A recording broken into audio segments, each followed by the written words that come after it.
세상을 살아가는 동안에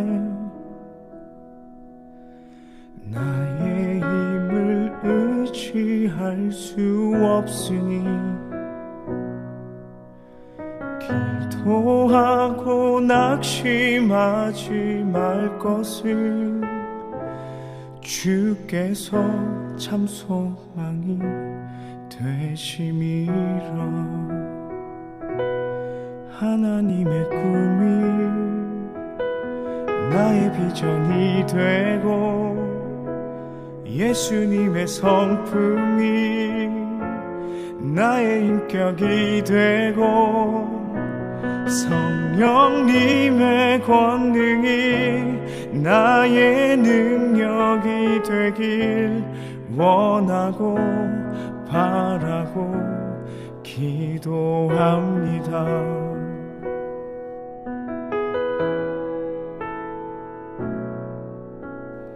이 세상을 살아가는 동안에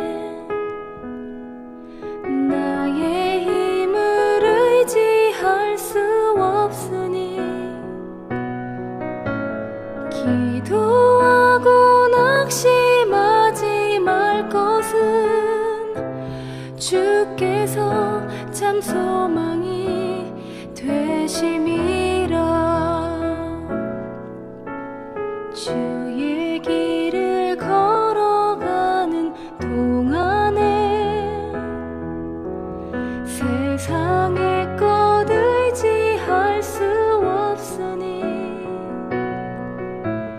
감사하고 낙심하지 말 것은 주께서 참 기쁨이 되심이라. 하나님의 꿈이 나의 비전이 되고 예수님의 성품이 나의 인격이 되고 성령님의 권능이 나의 능력이 되길 원하고 바라고 기도합니다.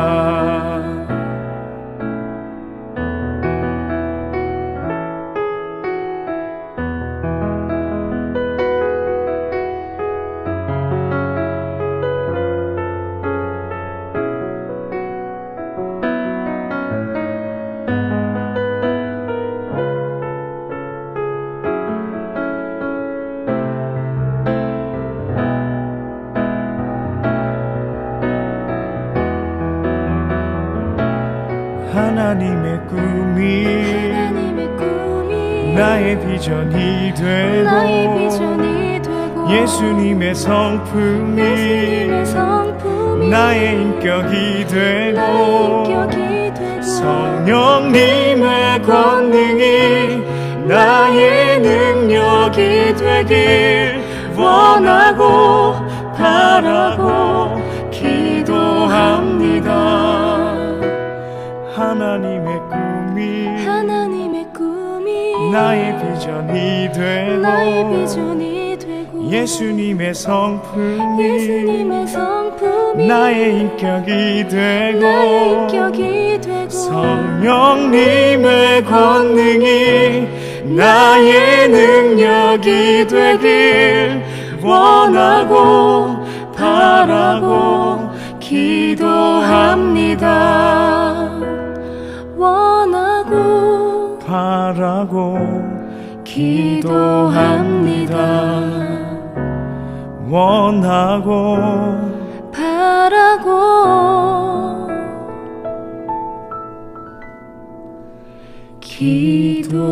기도합니다.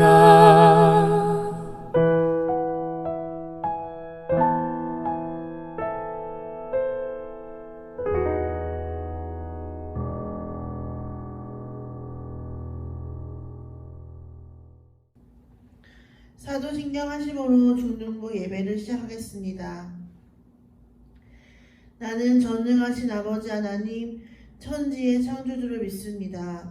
나는 그의 유일하신 아들 우리 주 예수 그리스도를 믿습니다.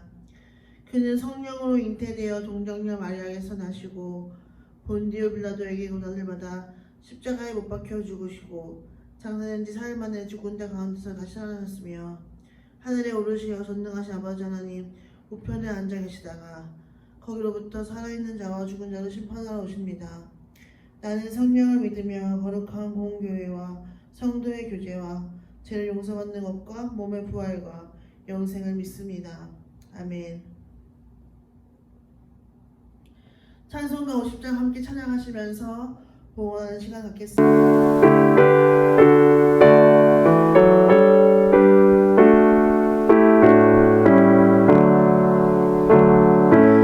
내게 있는 모든 것을 아낌없이 드리네. 사랑하고 의지하며 주만 따라 살리라. 주께 드리네. 주께 드리네. 사랑하는 구주 앞에 모두 드리네.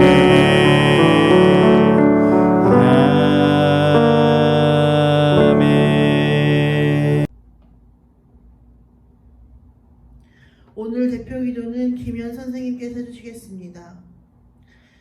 지금도 살아계셔서 우리 아이들과 함께 하시는 주님, 우리 중등부 친구들을 한결같이 사랑하시고 눈동자처럼 지켜주셔서 감사합니다.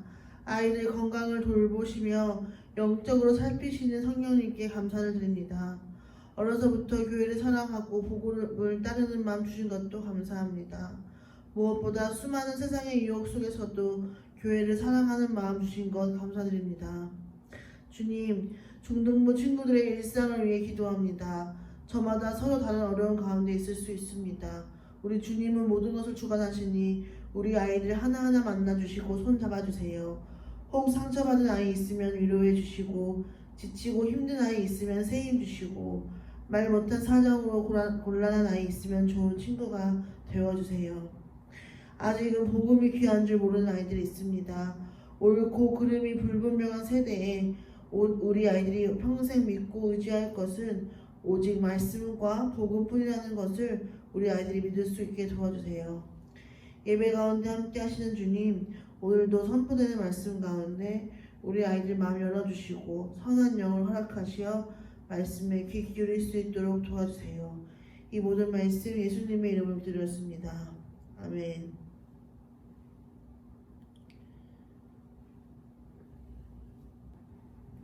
오늘 함께 읽을 말씀은 사무엘상 16장 7절 말씀입니다. 여호와께서 사무엘에게 이르시되 그 용모와 신장을 보지 말라. 내가 이미 그를 버렸노라. 나의 보는 것은 사람과 같지 아니하니 사람은 외모를 보거니와 나 여호와는 중심을 보느니라. 아멘.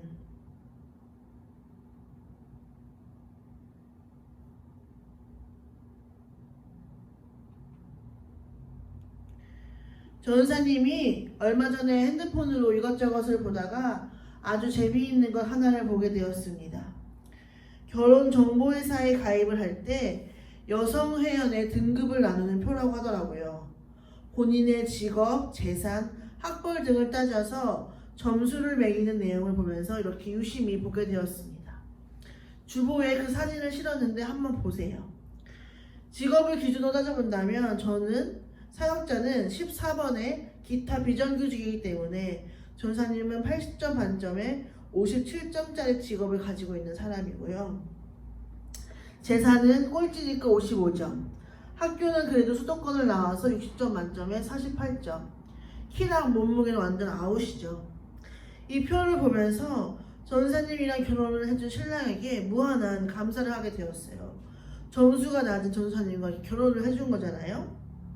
그런데 이렇게 사람에 대한 평가를 내리는 것이 비단 결혼정보에서만 하는 일일까요? 아닙니다. 우리는 수많은 평가 속에서 살아가고 있습니다. 학교에서도 송정이라는 평가를 받고 있고요. 중학교를 졸업하면 어떤 고등학교로 진학하는가에 대한 평가, 그리고 대학교도 어떤 대학교로 진학이 가능한가에 대한 평가를 받고 있습니다. 그럼 공부가 끝나면 평가가 끝인가요? 아니요. 직장 생활을 할 때에도 내가 하는 업무에 대한 끝없는 평가가 있습니다. 결혼에 대해서도 평가를 해요. 어떤 직업의 배우자를 만났는가. 요즘 엄마들 사이에서는 휴거라는 말이 유행이래요. 이 휴거가 뭔지 아세요? 휴먼 시야에 사는 거지랑 놀지 말라고 자신의 자녀에게 가르친다는 거예요. 사람들은 눈에 보이는 것이 전부가 아님에도 불구하고 보이는 것으로 사람을 평가하고 판단하고 같이 놀아야 하는지 아니면 적당히 거리를 두어야 하는 사람인지를 정하고 있습니다. 우리 중동부 친구들도 나름의 사춘기를 지내고 있기에 외모에 대한 고민을 많이 하고 있는 것으로 알고 있습니다. 그런데 자기 스스로를 바라볼 때 세상의 기준으로 자신을 보면서 평가를 하는 것은 안 돼요. 우리가 하나님의 사람이라면 자신을 보는 시각도 하나님의 눈으로 자신을 바라볼 줄 알아야 합니다. 교회에서는 하나님을 믿는 사람들을 성도라고 말을 하고 있습니다. 성도라고 하는 것은 거룩한 백성이라는 뜻인데요. 이를 더 쉽게 말하면 다르게 살아가는 사람들입니다.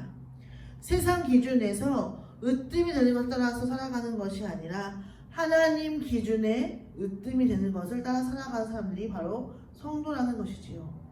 전사님이 지난주에 유일하게 보는 TV 프로그램인 놀면 뭐하니에서 워너비 오리지널이라는 가사가 정말 좋았다고 했잖아요. 여러분들이 어떻게 하면 비오리지널의 삶을 살아갈 수 있는지 그 방법을 전사님이 오늘 말해보려고 합니다. 오늘 우리가 읽은 성경의 본문 시작일 당시의 왕은 사울 왕이었어요. 사울 왕은 하나님과의 약속을 계속 어겼을 뿐만 아니라 계속적으로 악을 저지르게 되었습니다. 그 결과 하나님이 사울 왕을 버리셨다고 해요. 사무엘상 15장 11절에 내가 사울을 왕으로 세운 것을 후회하노니 라고 하십니다. 사울이 얼마나 하나님 마음에 합당하지 않은 행동을 하셨으면 하나님께서 이렇게 표현하셨을까요? 이 당시에 활동을 하던 선지자는 사무엘 선지자였습니다. 사울을 버리신 하나님은 사무엘 선지자에게 너는 뿔에 기름을 채우고 베들레헴에 있는 이새의 집으로 가라. 그곳에 내가 사울을 이을 왕을 정해주셨다고 말씀을 하십니다. 그것이 누구신지는 몰랐어요. 마침내 베들레헴에 도착한 사무엘은 이새의 아들을 보게 되었습니다. 이새의 첫째 아들이 이름이 엘리압이거든요. 엘리압은 굉장히 잘생겼을 뿐만 아니라 키도 큰 훈남이었어요. 사무엘도 엘리압을 한눈에 보고 그 잘생김에 반해가지고 와, 저 사람이 틀림없이 하나님께서 선택하신 왕이다 라고 생각을 했습니다. 그러나 그때 하나님께서 말씀하신 내용이 바로 우리가 읽은 9절입니다. 그의 용모와 키를 보지 말라. 내가 보는 것은 사람과 같지 아니하니 사람은 외모를 보거니와 나 여호와는 중심을 보느니라 라고 하셨습니다. 외모를 본다면 엘리압이 키도 크고 잘생겼지만 그의 중심은 하나님의 마음과 합당하지 않았기에 하나님께서 예비하신 왕은 아니라는 의미였습니다. 이새에게는 총 7명의 아들이 있었는데요. 사무엘은 그들을 한 명 한 명 다 살펴보았지만 그 중에서 하나님께서 택한 사람이 아무도 없다고 하셨습니다. 사무엘은 이새에게 여기 있는 아들이 전부입니까? 물으니 이새가 그제서야 밖에서 양을 돌보고 있는 막내 아들이 있습니다 라고 말을 했어요. 전사님의 생각에는 이새에게 보여줄 수 없을 만큼 어리고 또 형들이 워낙 출중해서 이 막내 아들까지는 순서가 아니다. 왕으로 택한 사람이 아닐 것이라는 생각에 그 자리에 있지도 아니하고 밖에서 양을 돌보고 있었다고 생각을 하게 되었습니다. 그 막내 아들이 누군지 아시나요? 그 막내 아들의 이름은 다윗입니다. 다윗이 사무엘 앞에 나오자 하나님은 다윗을 나의 택한 사람이라고 말씀을 하시며 사무엘에게 그에게 기름을 부어 왕으로 삼도록 하셨습니다. 그리고 사무엘이 기름을 부었을 때 여호와의 큰 영이 다윗과 늘 함께했다고 기록이 되어 있습니다. 하나님의 눈이 아닌 세상 사람들의 시각으로 본다면 왕이 되어야 하는 자리에는 이새의 큰 아들인 엘리압처럼 좀 잘생기고 키도 큰 사람이 해야 멋있어 보인다고 생각할 수 있습니다. 왕의 자리는 그 나라의 얼굴이기도 하거든요. 그런데 하나님은 막내인 다윗을 선택하셨습니다. 그것은 하나님에게는 그 어떠한 외모적인 부분이 아니라 중심이 중요하신 분이라는 것을 가르쳐 주시는 부분인 것입니다. 이것은 하나님이 사람을 선택하시고 사용하시는 원리가 됩니다. 하나님은 온 만왕의 왕이 되시는 분이신데, 이 세상 모든 것을 주관하고 계시는 분이신데, 하나님에게는 능력이 뛰어난 사람, 잘생긴 사람, 키가 크고 용모가 뛰어난 사람이 필요한 것이 아니라 오직 그 중심으로 하나님을 사랑하고 하나님을 경외할 줄 아는 사람을 찾고 계신다는 것입니다. 성경에 나오는 수많은 인물 중에서 하나님 마음에 합한 자라는 칭찬을 받은 사람은 다윗이 유일합니다. 물론 다윗의 인생에는 왜 실수가 없었겠나요? 그도 많은 실수를 했습니다.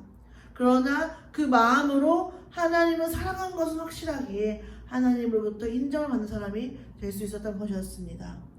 우리는 나를 볼 때에도 또 옆 사람을 볼 때에도 중심을 보시는 하나님의 마음으로 볼 줄 알아야 합니다. 그럼 내가 못생긴 게, 내가 가진 것이 없는 것이 별로 문제가 되지 않습니다. 왜냐? 하나님이 나를 사랑하신다는데, 내 하나님이 온 만물의 주인이신데, 내 하나님이 내게 필요한 모든 것들을 다 채워주신다고 하시는데, 내 하나님이 나를 가장 좋은 길로 인도해 주시는데, 그 자부심을 똘똘 뭉쳐서 마음이 강해질 수 있는 것입니다. 야고보서 2장에 보면 이런 말씀이 나옵니다. 어떤 교회당에 금가락지를 끼고 아름다운 옷을 입은 한 사람이 들어왔습니다. 또 엄청 남루한 옷을 입고 약간 거지 같은 옷을 입은 한 사람이 들어왔어요. 그런데 교회 사람들이 아름다운 옷을 입은 사람에게는 가장 좋은 자리를 주고 앉으라고 친절하게 안내를 해요. 어머, 오셨어요? 여기 앉으세요. 이렇게 합니다. 그런데 가난하게 온 사람에게는 여기 앉든지 저기 서 있든지 발등상 아래에 있든지 네 하고 싶은 대로 해라 이러는 거예요. 이런 이야기를 하면서 너는 왜 이렇게 악한 생각으로 서로 차별하고 판단하냐 라고 말씀을 하십니다. 그러면서 단언을 하셨던 부분이, 너희가 예수 그리스도의 믿음을 가진 사람이라면 사람을 차별하여 대하지 말라 라고 말씀을 하세요. 이 말씀을 우리에게 어떤 의미를 주냐면, 다른 사람들의 외모로 취하지 말고 성급히 판단하지 말고 차별하여 대하지 말라라는 교훈을 주시는 말씀이기도 하지만, 한편으로는 하나님이 우리를 그렇게 대하시고 계시다는 것입니다. 하나님은 한 번도 우리를 겉모습으로 차별하신 적이 없으시고, 우리를 외모로 취하신 적이 없으시고, 늘 우리의 중심을 간절히 원하고 계시는 분이시기 때문입니다. 우리 하나님이 그런 분이시기 때문에 너희도 그렇게 살아라, 차별은 명백한 죄다 라고 우리에게 가르침을 줄 수 있는 것입니다. 예수님 제자 중에 베드로도 이런 말을 한 적이 있어요. 사도행전 10장에 나오는데요, 베드로가 입을 열어 말하되, 내가 참으로 하나님은 사람의 외모를 보지 아니하시고 각 나라 중 하나님을 경외하며 의를 행하는 사람은 다 받으시는 줄을 깨달았도다 하고 고백을 했습니다. 그럼 여기서 우리가 이 의문이 생기죠. 그럼 하나님이 보시는 중심은 도대체 어떤 것인가? 중심이 보신다는 것이 우리에게 어떤 의미인가? 라고 생각할 수 있을 것 같아요. 여기서 우리가 잘못 생각할 수 있는 가장 좋은 실수는, 교회에서 봉사를 많이 하고 매일매일 하나님 말씀 읽고 기도하는 행위로서 중심을 행위화하는 부분입니다. 물론 우리의 행동이 믿음을 증명하는 아주 좋은 도구이지만, 행위가 있다고 해서 그 사람의 중심을 100% 다 대변을 하지는 않습니다. 결국 또 행위를 통해서 중심을 평가하게 된다면 이 또한 하나의 평가 기준이 되어버리고 맙니다. 그럼 중심은 도대체 무엇일까요? 시편 61편 5절에 이런 구절이 나옵니다. 나의 영혼아 잠잠히 하나님만 바라라. 물은 나의 소망이 그에게서 나오는도다. 아멘. 저는 우리 중등부의 중심에 잠잠히 하나님만 바라보는 신앙이 굳건하게 자리 잡기를 기도합니다. 하나님이 찾으시는 한 사람은 어떠한 환경과 상황 속에서도 살아계신 하나님을 바라보는 사람일 것입니다. 이것이 하나님 마음에 합한 사람이고 중심으로 하나님을 기쁘게 해드릴 수 있는 사람이 될 것입니다. 물론 우리는 사람이기에 때론 넘어지고 실수하고 어려울 수 있습니다. 그러나 내가 고개를 들어 저 하늘에서 나를 위해서 역사하고 계시는 하나님, 또한 늘 성령 하나님으로 내 안에 내재하고 계셔서 함께하고 계시는 하나님을 바라보는 사람은 이 중심이 결코 변하지 않습니다. 우리가 앞서 사람에게 매기는 점수에 대한 이야기를 했는데요. 하나님을 사랑하는 여러분들은 점수로도 매길 수 없고 값으로도 측량할 수 없는 소중한 존재라는 것을 꼭 기억하시길 바라겠습니다. 말씀을 마치려고 하는데요. 전사님이 좋아하는 찬양의 가사를 하나 소개하고 말씀을 마치려고 합니다. 이 찬양의 제목은 찬양의 열기입니다. 이 가사를 보면 우리가 마음으로 드리는 찬양은 노래 이상의 노래라고 합니다. 하나님은 화려한 음악보다 뜻없는 열정보다 우리의 하나님만을 바라고 있는 중심을 원하신다고 하십니다. 우리 친구들 마음속에 주님을 향한 예배와 주님을 향한 노래가 가득하셨으면 좋겠습니다.